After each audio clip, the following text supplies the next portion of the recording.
Welcome to the Slop Temple. We pray this video helps. You begin by confirming ownership and assembling the exact URLs you want removed, because the tool acts on specific addresses.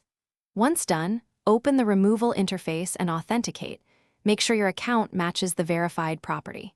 Start a new request and paste the first batch of URLs, keeping batches small to reduce errors. Why this matters? Precise input prevents accidental takedowns and speeds approval. Pause to verify each URL path visually, so the removal targets only the intended pages. Now you pick the removal type and scope.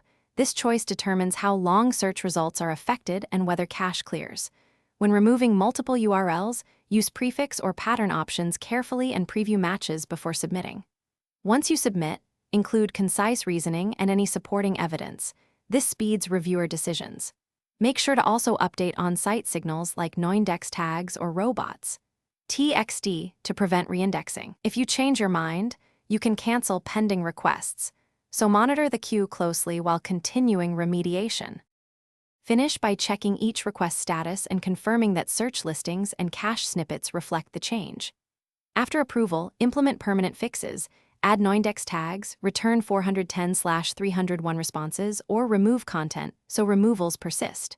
Once done, recrawl affected URLs to validate. If a request is denied, don't panic. Review the denial reason, add stronger evidence, correct scope errors, and resubmit. A common tip: clear ambiguous patterns and resubmit one URL at a time to isolate failures and get. Thanks for watching. Consider subscribing if we helped you.